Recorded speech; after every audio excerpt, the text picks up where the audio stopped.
Auntie Kay, Yard Sales Arena, here with Uncle Vinty, the Vintage Tool Man, with our yard sale finds for the weekend of March 22nd, 23rd, and 24th. Well, we went to a couple of estate sales, and I did stop at some thrift stores this week, and I did want to show you some of the more interesting items that we picked up. The first one I found at the estate sale this weekend. Look at this. This is a vintage wool coat from Scotland. The brand is Forest Glen. I walked into the room and I was looking at some clothes, and a mother and daughter turned to me and said, "Look at this coat. It's gorgeous, but it doesn't fit us. It's too big, but it looks like it would fit you." And I tried it on. Looks great, doesn't it? Here, I'll model it for you. So, I bought it. $20. This sells for at least $100 online, but look how good it looks on me. I think I'm keeping it. Another clothing item that I found at that same estate sale was this lovely velvet and silk cape. Blue velvet. Blue velvet, that's right. You would wear this over your evening gown when you were on your way to the ball. All right, this is vintage. It comes from a department store called Bromstein's in Wilmington, Delaware. And I think this is probably from the 40s. An interesting fact about Bromstein's is that they were one of the first department stores to market ladies' nylons. You know, DuPont developed nylons in 1940, and they're in Delaware also. So that's kind of an interesting fact. Nylons first sold at Bromstein's. This I paid $15 for, and it's also worth about $100, and I'll probably sell it because I don't go to too many balls. All right, let's go over here and focus on some of the items that I picked up at the Goodwill. I found a Minnie Mouse marionette. I paid $12 for her, and a Mickey Mouse booklet I paid 50 cents for.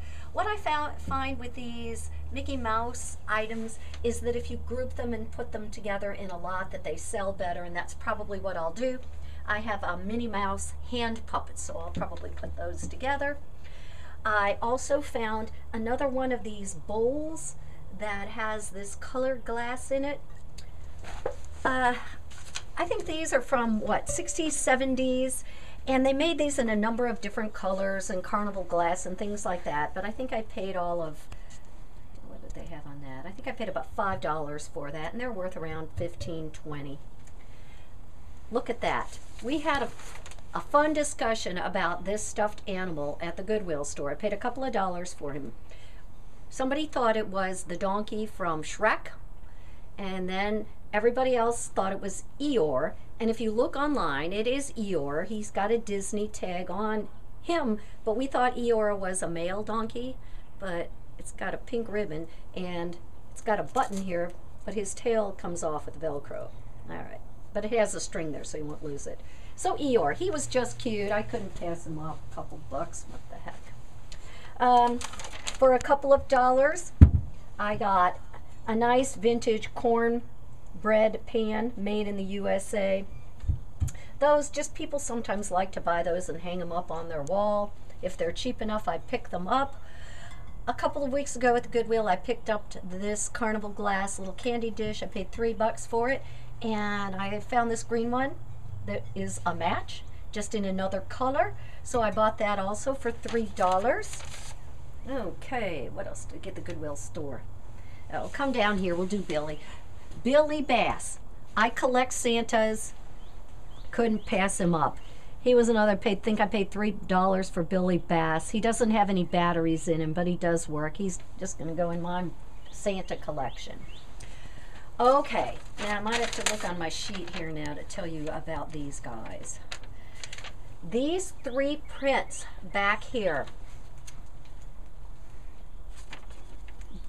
they are from Penn Prince, New York in the 1950s.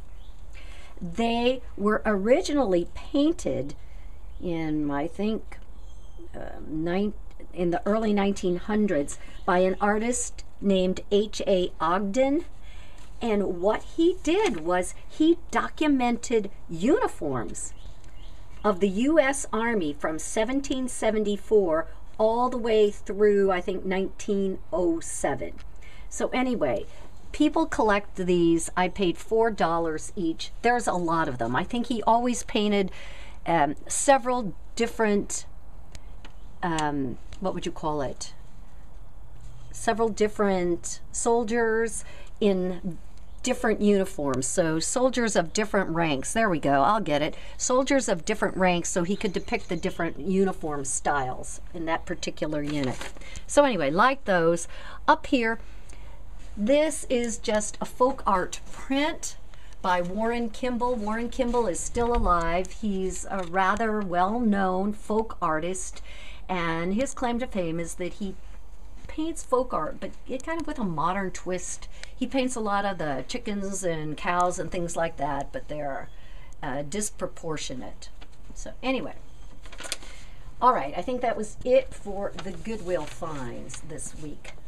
Okay, back to the estate sale. Second day of the sale, half price. I paid $10 for this nice Fenton candy dish. I got this. It's a nice little, what is it, Uncle Vinty? Did you look it up? I thought it was P&A or something like that.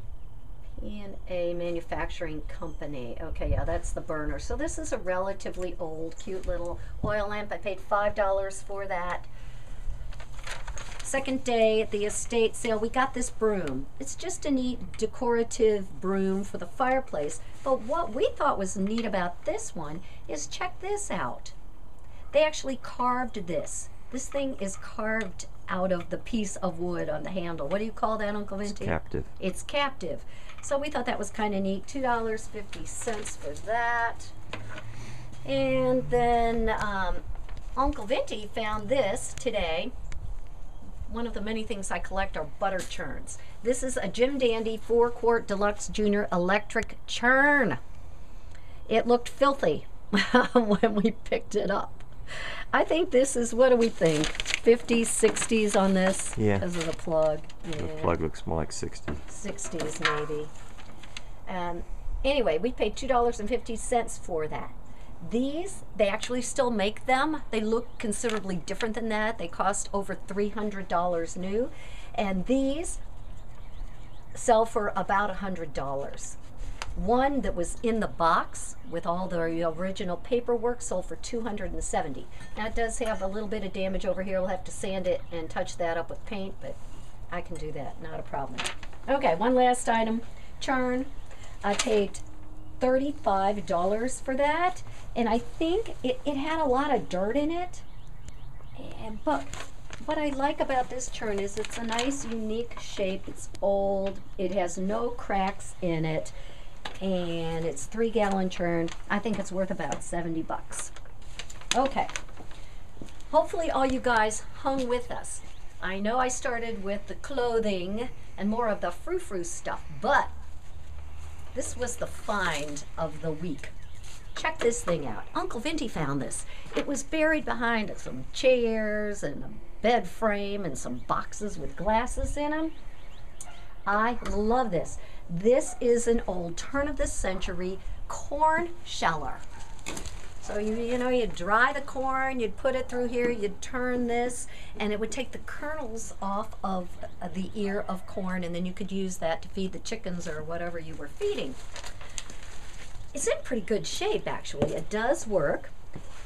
The logo on the front is still intact. It does need some touching up. It says Clipper, and the name at the bottom says S.M.